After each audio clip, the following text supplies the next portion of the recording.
Really excited you guys are with me today again at the Castair University. Today we're going to do a video on something we get a lot of service calls and questions on. How to remove the belt guard and then how to tighten and tension your belts on your air compressor. So the first thing we got to do is get that guard off. We get a lot of calls on that because it isn't the most simple thing to do. It is pretty easy once you get it, but it's not something you do every day. We get that. But don't hesitate to call us if you have any questions while you're doing it. So there's a couple tools you're going to need. You're going to need a drill with a 1/4 inch bit. You're going to need a crescent wrench, and you're also going to need a 1/2 inch wrench or socket. And we'll go through each use as we go down the line. Now, some of the stuff I've done on this compressor ahead of time just for the sake of the video to be a little bit faster and a little bit cleaner. So the first thing you want to do is recognize whether or not you have a belt guard aftercooler or not. If you have this aftercooler, obviously you got to remove these tubes to get the belt guard off. So again, I loosened them with the crescent wrench before the video. So again, we just take this tube off, and on the top side, we remove it. Get it out of the picture, get it off the unit. The belt guard has to lift straight up off the top of this unit, guys, so you got to remove those tubes if they're there. And then also the bottom tube we removed, and again, I loosened this all before the video. Okay. So now the belt guard's ready to be loosened and taken off the compressor. So the next step in this process is removing the self-tappers. So there's actually two pieces. You have the pan and the belt guard on top.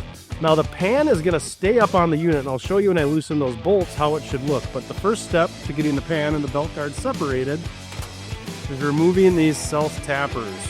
And again, this is a 1/4 drive 5/16 bit.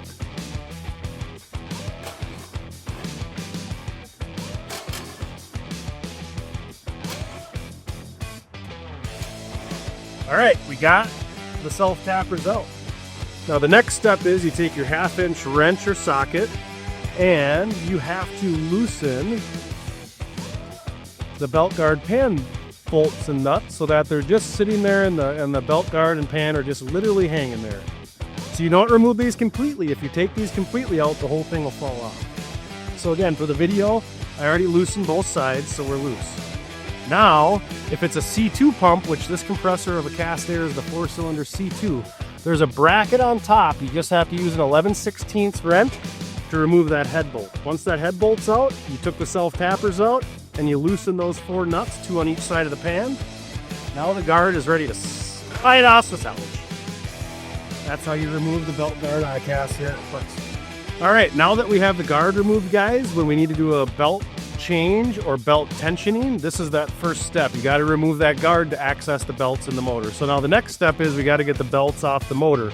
You will never be able to tighten and keep the motor aligned with the belts on there. We get a lot of calls where guys try to He-Man gorilla that motor as hard as they can against those belts, but there is no way you're going to get it tight enough just by you simply pulling on it and keep it in alignment with those belts on. So to do a belt tension or a belt change, you have to remove those belts. So to get those belts off, you have to use something like a flathead screwdriver, and you just take the flat end, put it right between the belt and the pulley, and walk it off.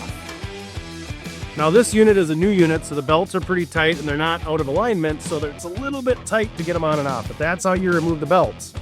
And again, I want to stress, there is no way you're going to get this motor belts tight enough to the proper tension by trying to move that motor and tighten it with them on there. So the next step in tightening or moving the motor for a belt tension is to loosen the 4 motor bolts. Now again, I did it before the video just so it's a little bit faster, but you got to loosen these 4 bolts to be able to move and slide this motor. And what I recommend you do is take a measurement or even take a marker and mark your starting point where you're at the beginning of your belt tension or belt change. That way you know where to start from and you have a good starting point. Now the most important part is keeping this motor square. You can measure from both sides of these base plates to make sure you're square, or you can put like a belt tension rod or a belt alignment tool inside the pulley lines or the pulley gaps. Any questions on that, don't hesitate to call, guys. Our team is ready to help you and get through this belt tension with you if you need our help. So we've loosened the motor bolts. We're going to keep it in alignment. We're going to pull that motor. We've marked it. So what you do next is you move it 1/8 of an inch at a time. So we're going to move it 1/8 of an inch. So now we've moved the motor 1/8 of an inch from our original starting point where the belts were at when we took them out. Now what we do is we tighten, we made sure it's in alignment. We measured both sides to make sure it's even on both sides.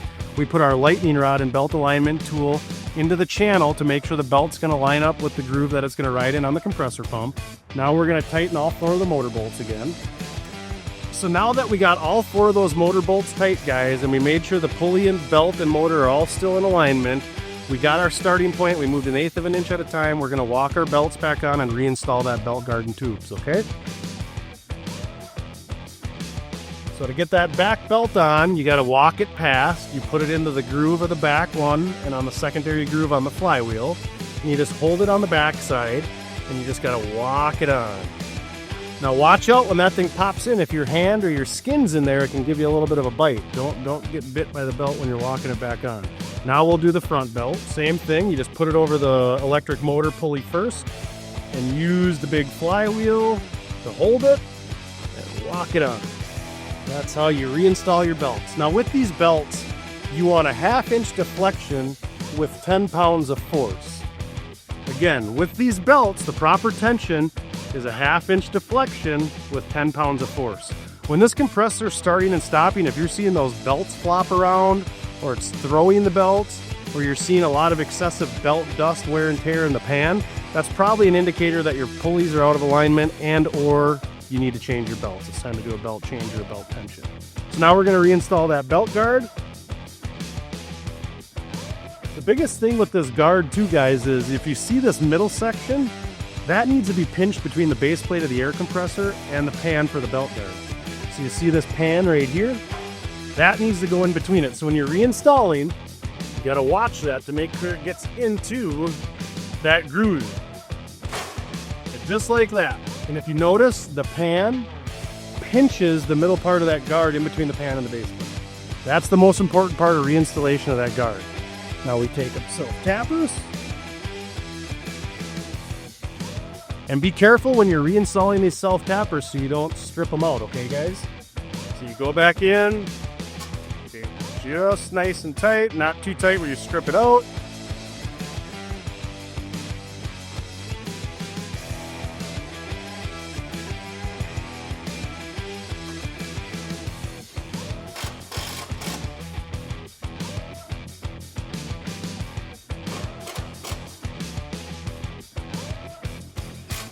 All right, the belts or the self-tappers are back in. Now we're ready to tighten those pan bolts that hold the pan and the belt guard together.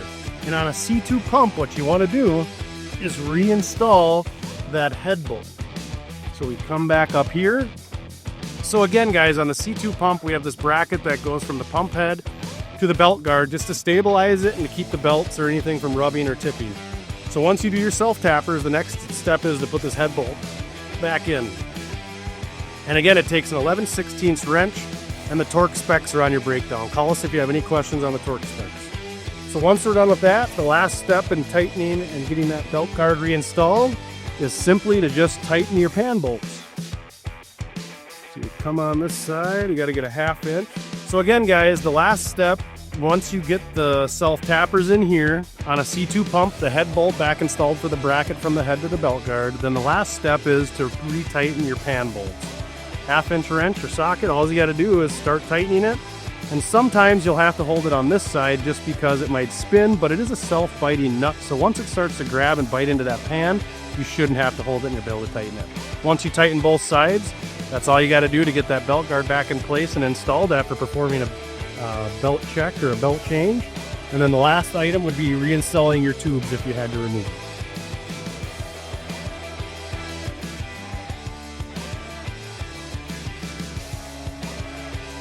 That's how you remove and reinstall your belt.